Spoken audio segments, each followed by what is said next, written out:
A 5-year-old girl walks down a hallway in the middle of the night. She's looking for her mom.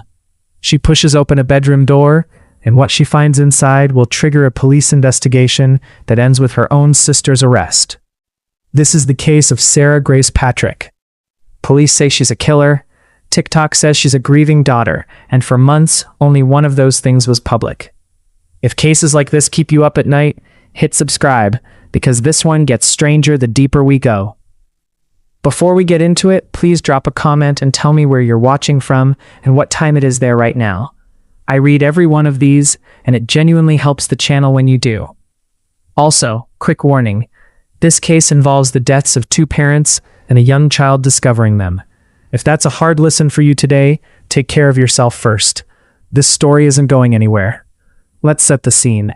Carroll County, Georgia.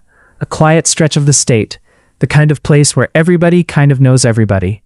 Kristen Brock and her husband James Brock lived here with their family, including Kristen's teenage daughter from a previous relationship, 16-year-old Sarah, and a 5-year-old daughter the two of them shared together. By most outward appearances, this was an ordinary house. James had a heart condition serious enough that he wore a Levi-AD, a mechanical pump that helps a failing heart circulate blood. It's not a small device. It's wired, it's monitored, and critically it alarms if it detects the heart has stopped. That detail matters. Hold on to it. One night in February 2025, something happened inside that house that ended with both Kristen and James Brock dead. Here's what we know from public reporting. Law enforcement says both parents were killed by gunfire. At some point during the night, James's LVAD machine began sounding an alarm, the kind of alarm designed specifically to wake up a household when a heart has stopped beating. Sometime after that, the 5-year-old woke up. She walked into her parents' bedroom, and she found them there. She ran and woke up her older sister, Sarah. Sarah called 911. Now I want to be careful here because this is the part of the story where a lot of true crime content, mine included, historically starts to guess. We don't have a released murder weapon. We don't have a confirmed timeline of who moved through that house and when. What we have is 2 parents dead, a 5-year-old who found them, a call to 911, and months later an arrest warrant for the 16-year-old who made that call. Everything in between is still legally an open question, but it's what happened after that night in broad daylight, on a public platform, for anyone to see that made this case impossible to look away from. This channel covers true crime cases most people haven't heard about yet, and I try to do it responsibly, which means I'm not going to tell you Sarah is guilty, because legally she isn't. Not yet. I'm going to tell you what's documented and let you sit with it. That like button, if you want more cases covered this way. It tells YouTube to actually put this in front of people. About a week after her parents were found dead, Sarah started posting. Not about the investigation, not asking for tips or information. She posted like a grieving daughter processing loss in real time, on TikTok, in front of an audience. One caption read something close to, "At nighttime, when there's nothing to do and the house is empty, I'd always think about how much I needed them." Followed by a message to her followers, "Don't take your family for granted." She spoke at the funeral. She stood up in front of a room of mourners and said, and this is close to a direct account of what she said, that for anyone who didn't know her, her name was Sarah, and she was Kristen Brock's daughter. She thanked her stepfather, James, for the life lessons he'd taught her. She called him the best bonus dad she could have asked for. If you're just hearing this cold, that probably sounds like an ordinary, heartbreaking tribute. A teenager who lost both parents in one night, trying to hold it together in front of a room full of people. Here's the problem. Weeks later, law enforcement would allege that the person giving that eulogy was the person who ended those 2 lives.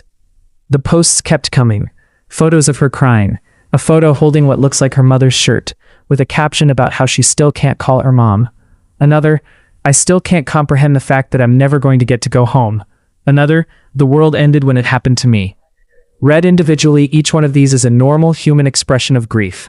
People post through loss differently. Some go quiet, some narrate every stage of it publicly, and there's no universally correct way to grieve on camera. I want to be fair about that.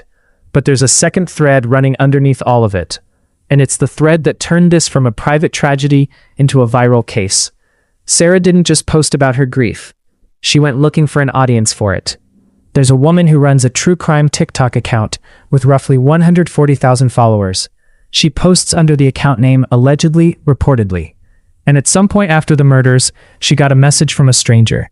The message said, "Search up the Brock case." She didn't immediately know what that meant, so she asked for clarification. The reply came back, "Kristen and James Brock, they're my parents."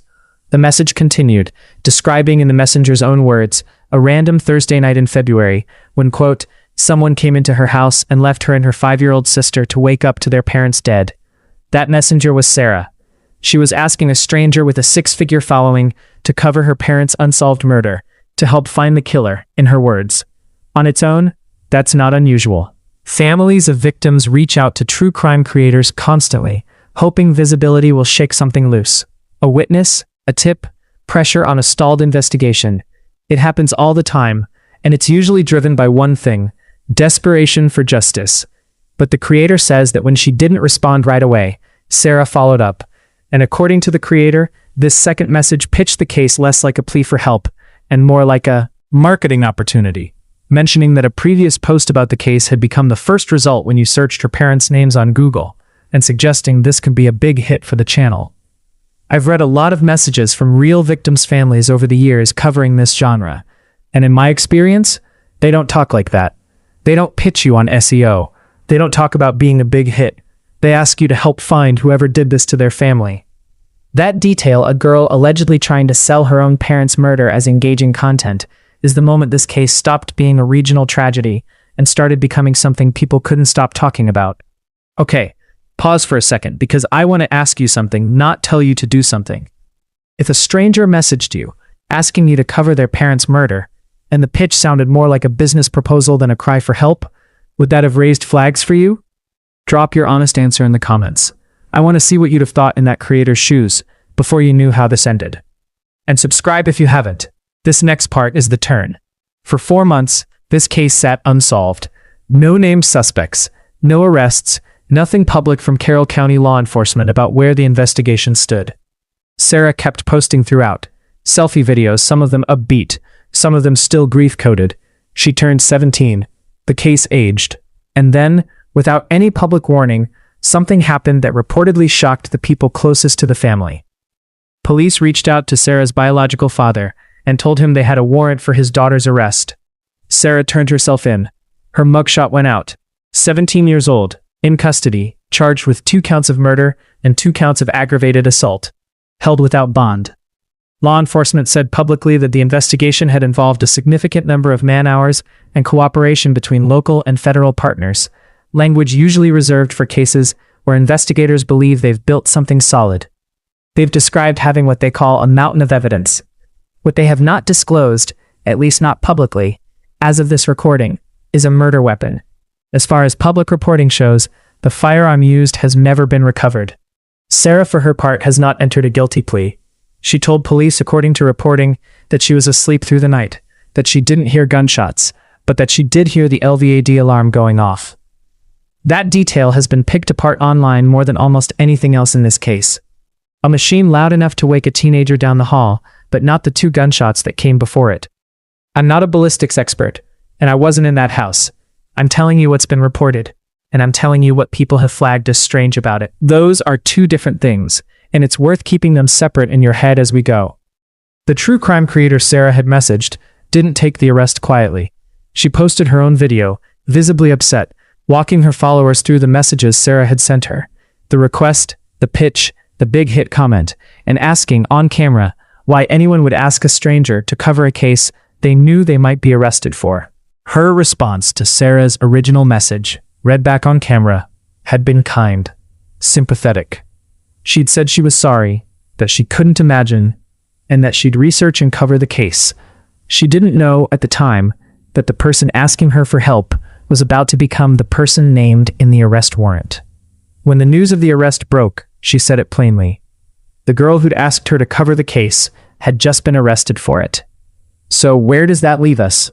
Sarah Grace Patrick is currently in custody, awaiting trial. She has not been convicted. Under the law, she is presumed innocent, and everything about what happened inside that house that February night is still, technically, an allegation, however heavy the circumstantial picture looks from the outside. What isn't in question is the public record, the funeral, The eulogy, the TikTok posts, the messages to a true crime creator, the 4-month gap before an arrest, and a weapon that, as of now, has never been found. If the charges against her are proven true, this becomes a case about a level of composure that's genuinely hard to comprehend.